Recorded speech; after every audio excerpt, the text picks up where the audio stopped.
So, got one I just knocked out for a buddy who's a Steelers fan like myself, and wanted one similar to what his friend got, which would probably be the last build I put up, Steelers wise. So we went with a completely different strap.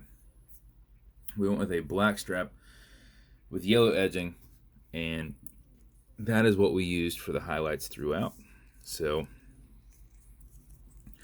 normally I match the match the buckle to the case, but I thought it was weird to have silver out here, so I went with black. I thought, well, that ties in nicely.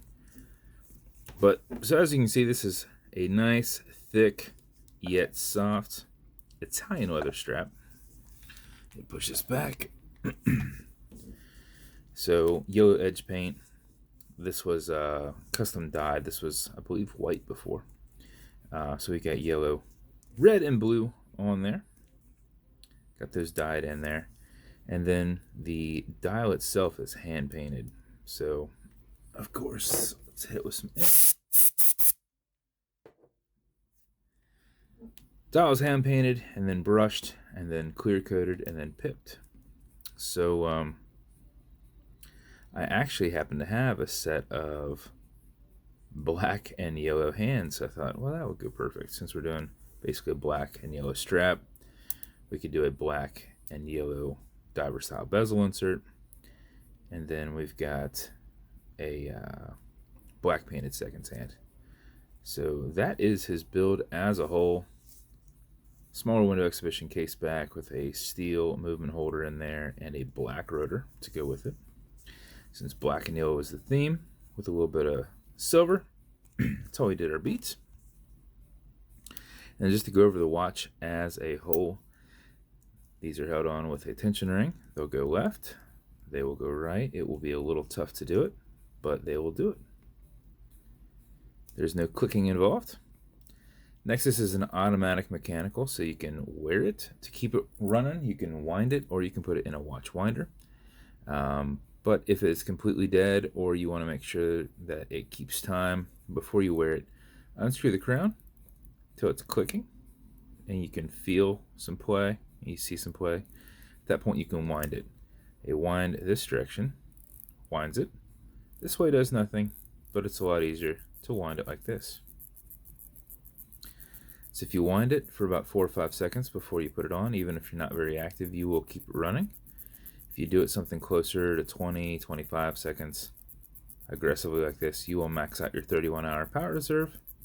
Though you can wind it all day if you want, it just won't get any more than the 31-hour power reserve. You just keep winding it like this. So this is what I do to make sure it's running the next day.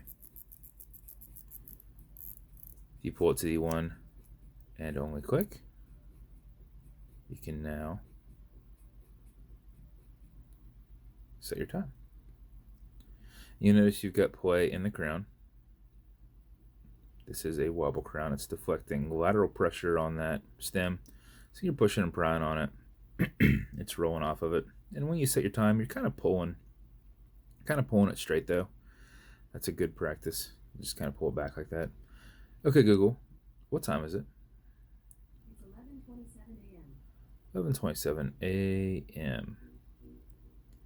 And also it makes it nice and easy to push it right back over and thread it down.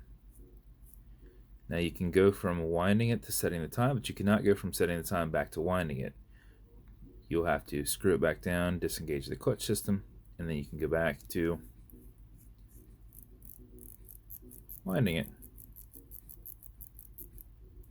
Fairly simple, right? I hope so. All right. So that is the build as a whole, as I've already shown you, matching beads to go with it. Custom yellow stained Steelers box to go with it.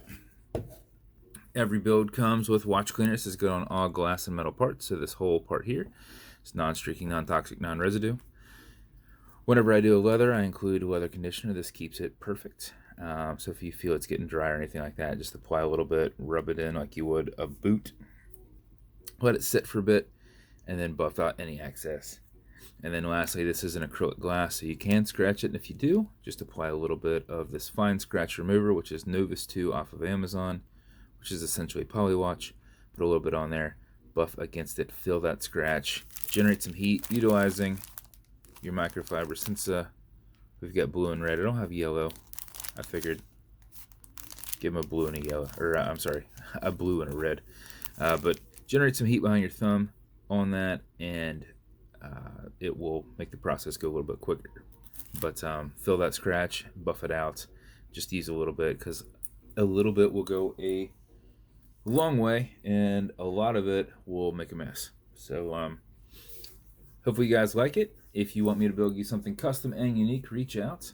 And if you want to continue to see builds like this in real time, like and subscribe as I put them up all the time. Thanks, guys.